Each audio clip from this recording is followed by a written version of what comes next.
하나님 아버지, 이제 사라 하나님께서 거하시는 아버지 전으로 불러주셔서 세상에서는 듣지 못하는 신령한 말씀을 받게 하심을 감사합니다.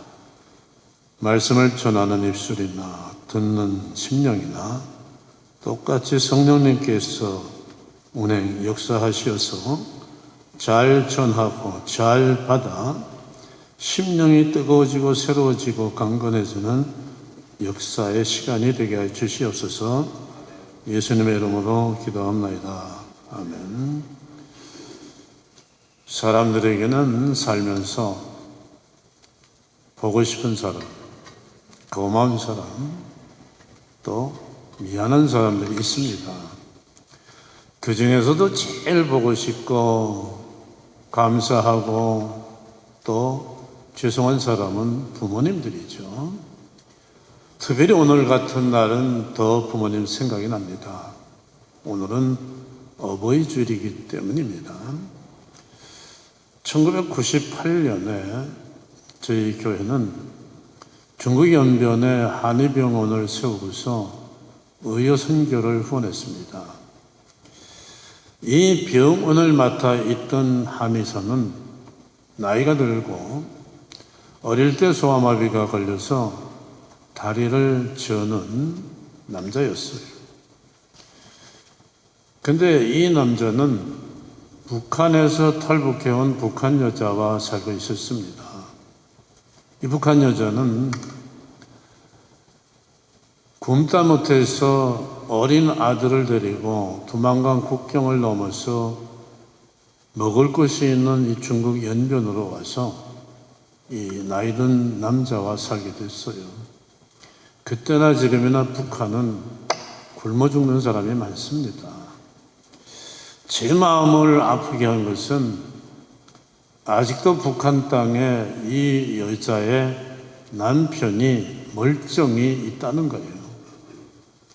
더 기막힌 것은 이 여자에게 중국으로 가라고 한 사람이, 이런 일이 생길 줄 알면서도 중국에 가라고 한 사람이 바로 이 남편이었다는 겁니다. 이 남편은 나 혼자서는 어떻게든지 굶어 죽지 않고 이 땅에서 살아남을 수 있으니까 제발 우리 아들을 데리고 중국에 가서 아들이 굶어 죽지 않고 잘 자라게만 해달라. 그러면 당신이 중국에 가서 무슨 일을 하든 내가 아무 원망하지 않겠다 하면서 중국으로 보냈다는 겁니다. 자식을 위한 부모의 마음이 이런 겁니다. 자식을 위해서는 부모는 어떤 희생도 할 수가 있는 겁니다. 어려서부터 소경이 된 딸을 둔 어머니가 이제는 의술이 발달해가지고 눈을 이식해 주면은 딸이 볼 수 있게 된다는 말을 듣고 병원에 달려가서 의사를 만났습니다. 내 눈 하나를 딸에게 주고 싶다고. 시력 검사를 하고 나서 의사가 말했습니다. 눈을 이식해 줄 때는 주는 사람의 나쁜 쪽 눈을 주니까 왼쪽 눈을 딸에게 주겠다고. 그때 어머니가 아닙니다, 선생님. 제 왼쪽 눈은 자주 아팠습니다. 제 딸이 태어나면서부터 건강을 주지 못해가지고 딸이 고생하는 것을 봤는데 왼쪽 눈을 주면은 내 딸이 또 아프면 어떡합니까? 이번에는 건강한 눈을 주고 싶습니다. 오른쪽 눈을 주세요. 이렇게 얘기를 했습니다. 어머니란 분들은 이런 분들이에요. 제 어머님도 이런 분이셨고 여러분들의 어머님도 그렇게 여러분들을 키우셨고 세상 모든 어머님들이 다 그렇게 자녀들을 키웁니다. 생명의 근원은 물론 하나님이지만은 모든 사람은 하나님에게서 오는 이 생명을 부모를 통해서 받아요. 부모를 통해서 생명을 받아 이 세상에 태어나고 부모를 통해서 양육을 받고 가르침을 받습니다. 아이가 태어나는 순간부터 부모의 희생은 시작됩니다. 밤에 잠도 자지 못하고 아이를 돌보고 내가 먹을 것, 내가 입을 것, 내가 쓸 것을 아끼고 줄이면서까지 자녀를 위해서는 다 모든 것을 쏟아붓습니다.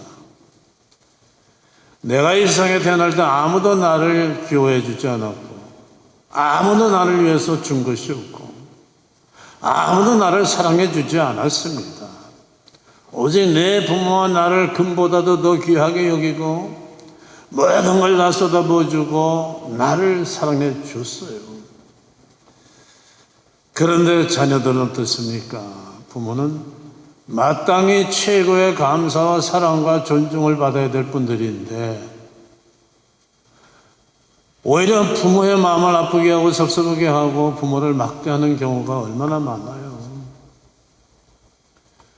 그게 그런 게 아니에요. 어머니는 몰라도 돼요. 얼마나 이런 게 많습니까? 그저 말 한마디만 따뜻하게 해줘도 부모는 기쁜 거예요.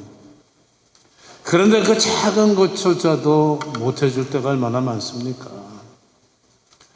어떤 사람이 어머님을 생각하면서 쓴 글이 제 마음을 찡하게 했습니다. 제목은 어머니는 그래도 되는 줄 알았습니다. 이게 제목이었어요. 하루 종일 밭에서 죽어라 힘들게 일해도 어머니는 그래도 되는 줄 알았습니다. 찬밥 한 덩어리로 부엌에 홀로 쭈그리고 앉아서 대충 점심을 때워도 어머니는 그래도 되는 줄 알았습니다. 한겨울 차가운 물에 맨손으로 빨래를 해도 어머니는 그래도 되는 줄 알았습니다. 배부르다 밥 생각 없다 하시며 식구들 배불리 먹이고 굶어도 어머니는 그래도 되는 줄 알았습니다. 발뒤꿈치 살이 굳어지고 거칠어졌어 밤에 잘 때면 이불에 부딪혀 소리를 낼 때마다 어머니는 그래도 되는 줄 알았습니다. 손톱에 깎을 수 없을 정도로 달콤 문드러져도 어머니는 그래도 되는 줄 알았습니다. 자식들의 속썩여도 한 말 없이 가만히 계시던 어머니의 모습, 돌아가신 할머니 보고 싶다고 한밤중 자다 깨어 방구석에서 소리 없이 우시던 어머니, 이제 생각하니 어머니는 그러면 안 되는 것이었습니다. 이제 어머니의 마음을 알겠는데 이제 어머니는 멀리 가고 없습니다.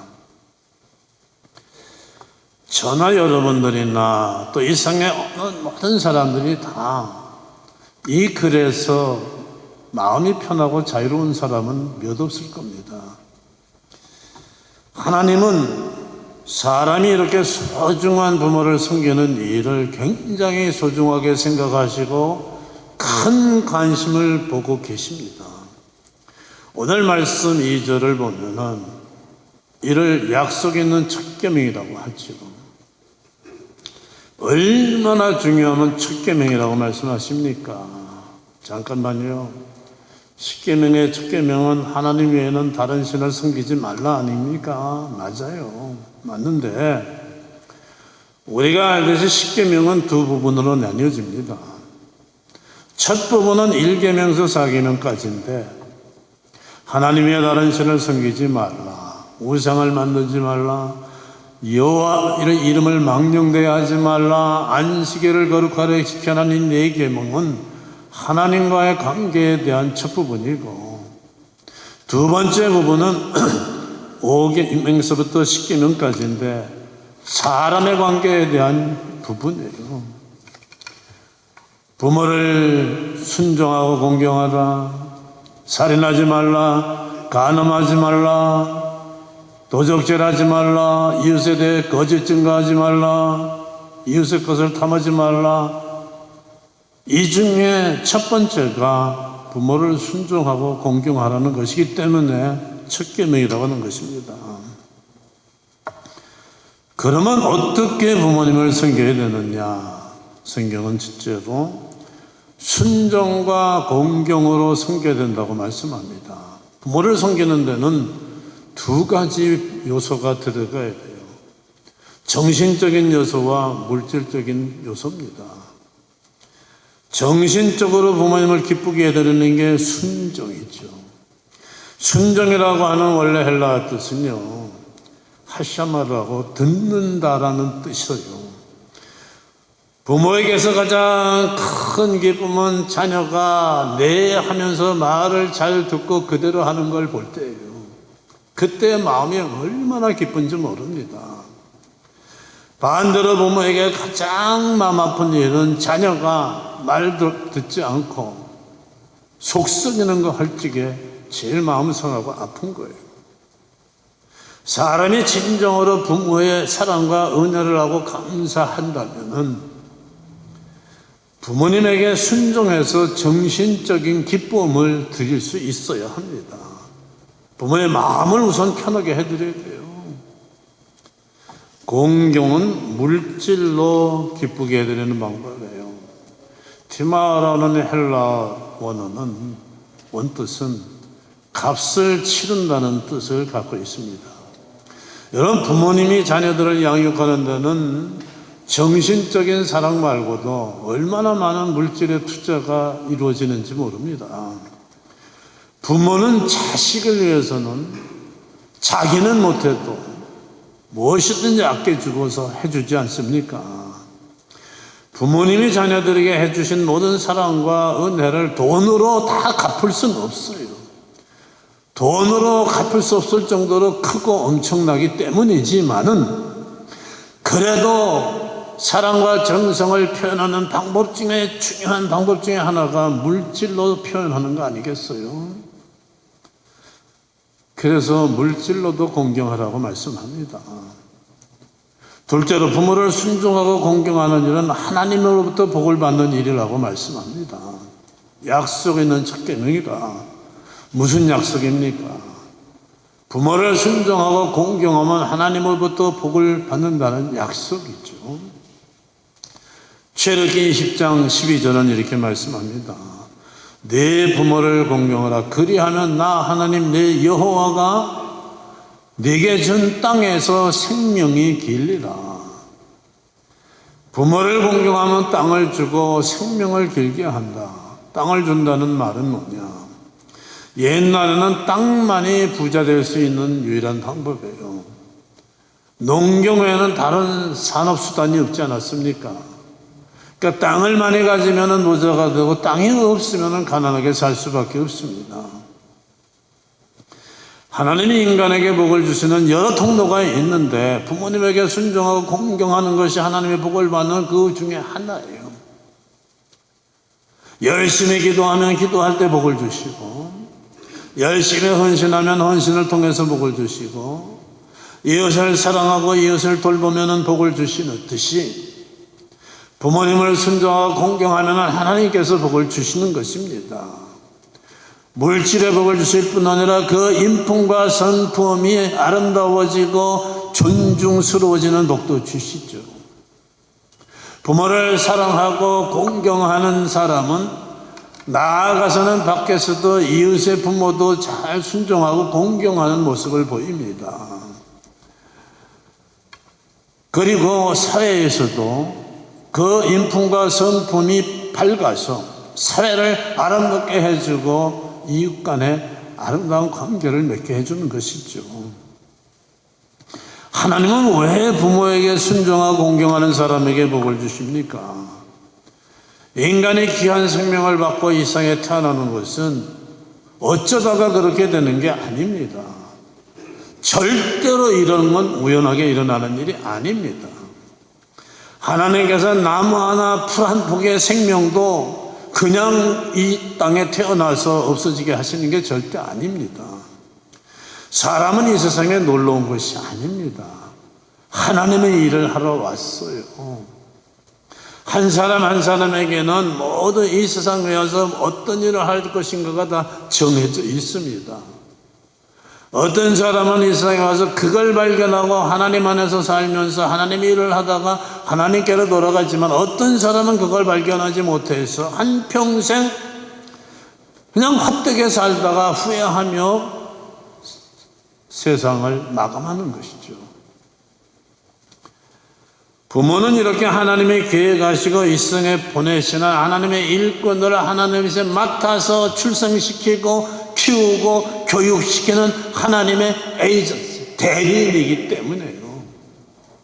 그래서 하나님 대신 하나님의 일꾼을 맡아 생산하고 키우는 부모에게 잘하면 하나님이 복을 주시는 거예요. 부모에게 잘하는 것이 하나님에게 잘하는 것과 똑같이 계산하시는 것입니다. 끝으로 이제 부모는 하나님의 대리인이기 때문에 어떻게 자녀를 양육하느냐, 하나님의 가르침, 하나님의 말씀으로 자녀를 양육하라고 말씀하고 있습니다. 4절이죠. 오직 주의 교훈과 훈계로 양육하라. 구약 신명기 6장에서 4절 말씀을 보면은 하나님은 구약 시대의 모든 유대 백성들에게 자녀를 하나님의 말씀으로 가르칠 것을 강력하게 명령하셨습니다. 이스라엘에 들으라.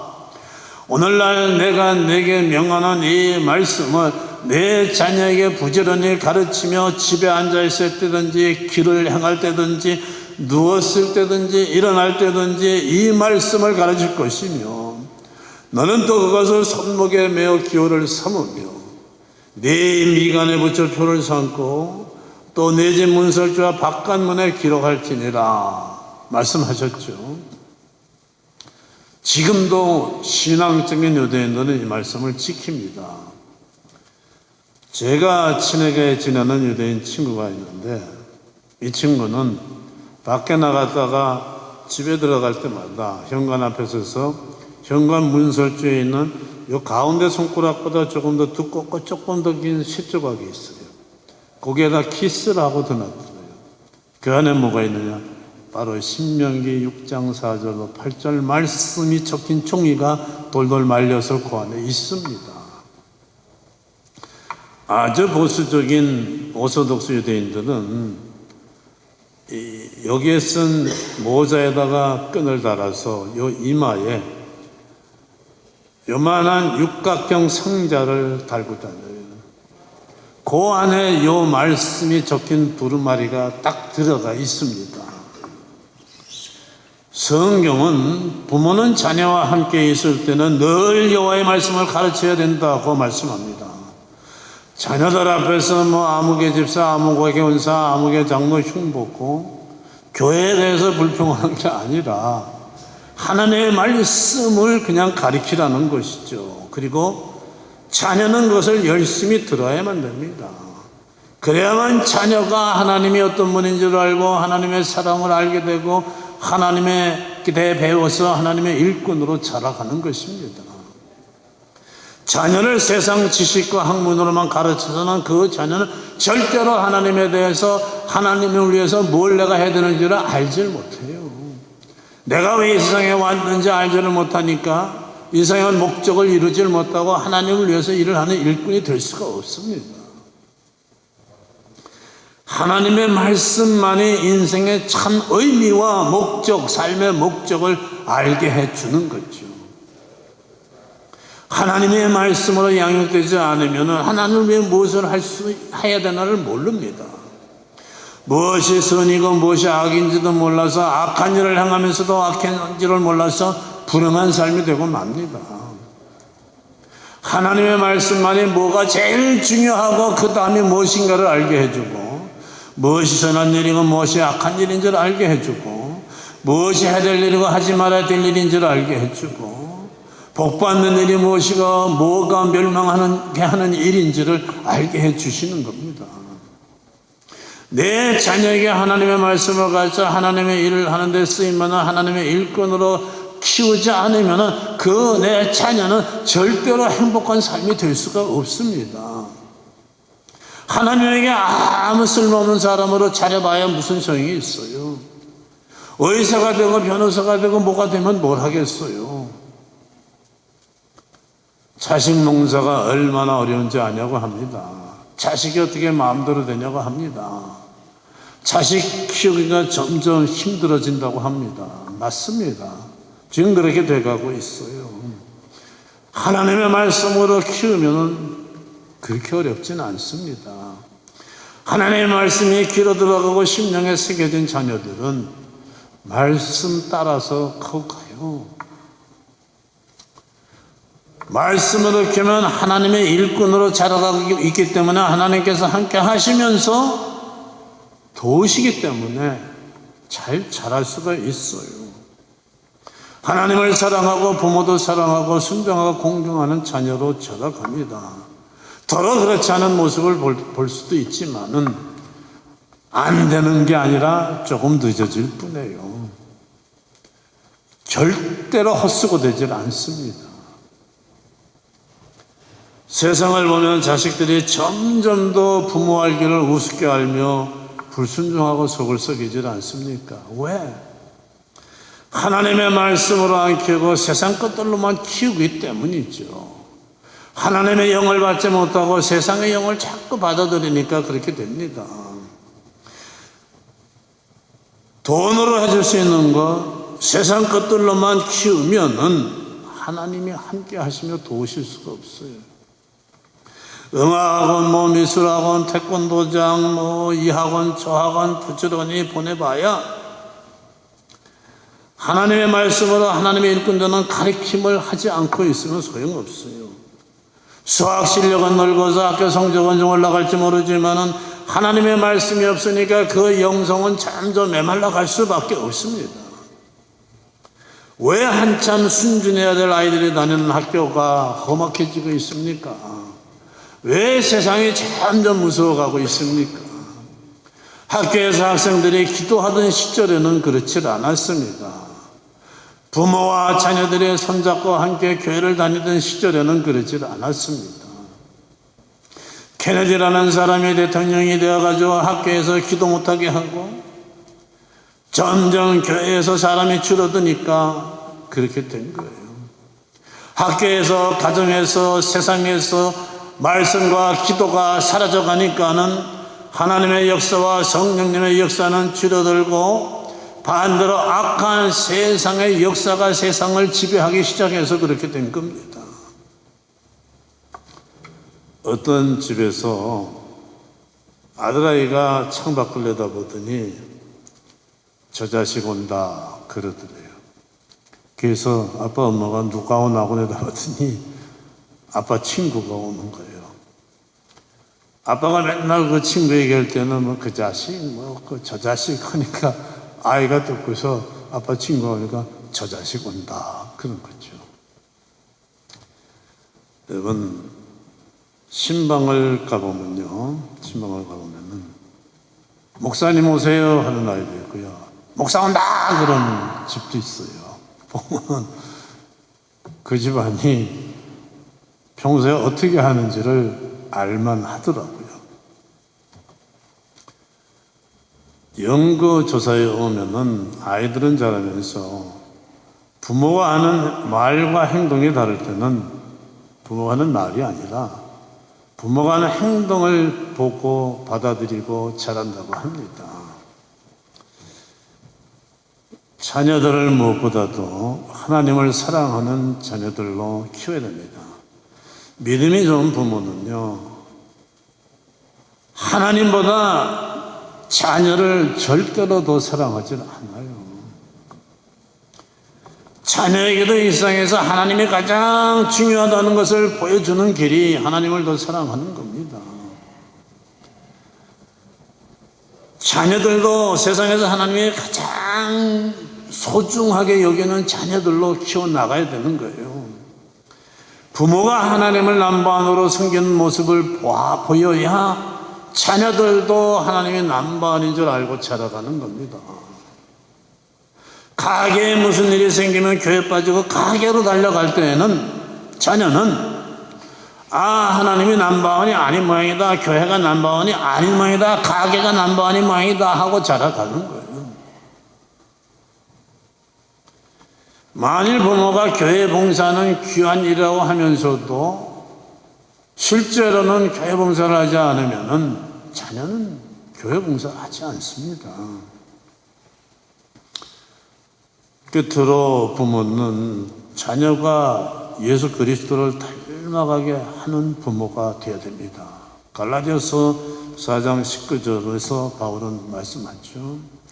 나의 자녀들아, 너희 속에 그리스도의 형상에 이를 것까지 다시 너희를 위하여 해산하는 수고를 한다.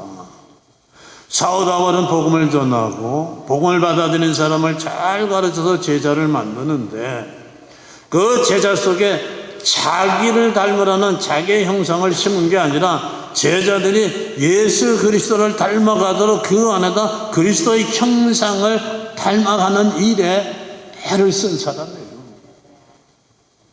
우리가 자녀 안에 심어져야 될 것이 바로 우리의 형상이 아니라 예수 그리스도의 형상입니다. 아이들이 어떻게 예수 그리스도를 알고 닮아가겠습니까? 누군가는 예수 그리스도를 가르쳐줘야 되고 예수 그리스도의 모습을 보여줘야지 닮아갑니다. 이 일을 부모가 해야 되는 거예요. 그러므로 부모는 자녀들에게 예수님의 가르침을 전하고 예수님이 생각하실 때 생각하고 예수님이 말씀하시듯이 말하고 예수님이 행동하시듯이 행동하며 자녀들에게 예수 그리스도의 모습을 전해줘야 되는 거예요. 그래서 하나님은 짐승들과는 다르게 사람 많은 가정을 이루고 부모 밑에서 자라고 살도록 해주신 것입니다. 그러니까 부모는 선생이 되어야 되고 가정은 학교가 되어야 됩니다. 이때 자녀는 하나님의 일꾼으로 복받는 자녀로 자라가는 것입니다. 그리고 이때 하나님의 뜻을 따라서 자녀를 하나님의 일꾼으로 양육하는 부모에게 하나님이 복을 주시는 거예요. 자녀에게 알려줘야 하는 아주 중요한 것이 있습니다. 부모의 사랑보다 더 크고 큰 사랑이 있다는 것을 자녀들에게 알려줘야 됩니다. 그것이 하나님의 사랑이라는 것을 알려줘야 돼요. 부모는 자녀를 위해서 모든 것을 내어주지 않습니까? 목숨까지 내어줍니다. 그러나 자녀를 위해서 자기 목숨까지 내어주지만은 다른 아이를 위해서는 내주지 않죠.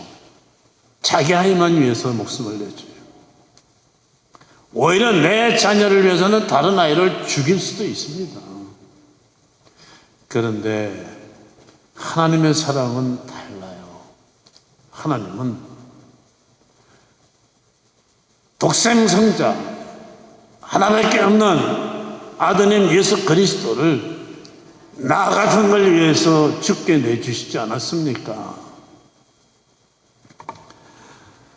사람은 부모의 사랑을 통해서 그보다도 더 크고 큰 그 위에 있는 이런 독생성자 예수 그리스도까지 내어주신 하나님의 사랑을 알아야 돼요.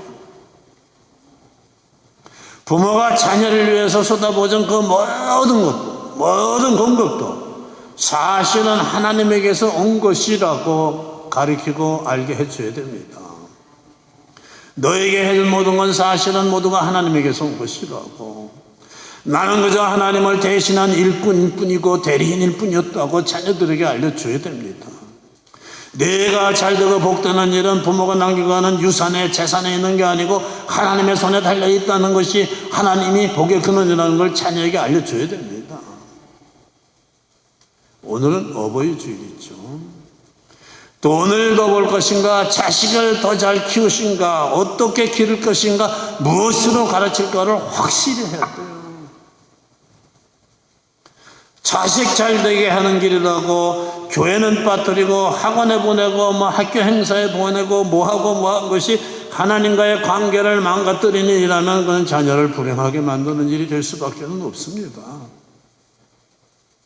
우리 모두 자녀들을 얼마나 사랑합니까? 근데 자녀들이 잘 되고 부모가 잘 되는 길이 사실 정해져 있지 않습니까? 그 길로 가야 되는 거예요. 내 생각대로 하는 게 절대로 아닙니다. 하나님이 말씀해 준 그 길로 갈 때에 내 귀한 자녀가 정말로 이 세상에서 하나님의 사랑과 하나님의 보호와 하나님의 공급 가운데 살게 되는 것이죠. 자녀를 하나님의 뜻대로 가르치고 하나님의 일꾼으로 양육하고 그 자녀도 복되고 하나님이 하나님의 일꾼으로 양육해낸 내 자녀를 보시면서 기뻐하시고 내게도 은혜를 주시는 그런 삶들이 되시기를 주님의 이름으로 축원합니다. 기도하겠습니다. 하나님 아버지 감사합니다. 오늘 어버이 주일을 맞이해서 말씀을 통해서 우리가 부모된 우리가 어떻게 자녀를 올바르게 사랑하는가 다시 한번 깨우쳐 주심을 감사합니다. 오늘 어버이 주일을 맞이해서 부모된 사람은 말씀을 따라 이제 자녀들을 하나님의 일꾼으로 아름답게 양육하여 하나님 주신 은혜 복 가운데 살게 해주시고 자녀된 사람들은 부모를 통해서 주신 하나님의 사랑을 깨닫고 또 하나님의 대리인 되어서 하나님 대신 모든 걸 공급해주고 지켜주고 희생한 부모님들을 말씀 따라 순종하고 공경하는 그렇게 돼서 하나님의 일꾼으로 성장하는 자녀들 되는 복을 허락하여 주시옵소서. 예수님의 이름으로 기도합니다. 아멘.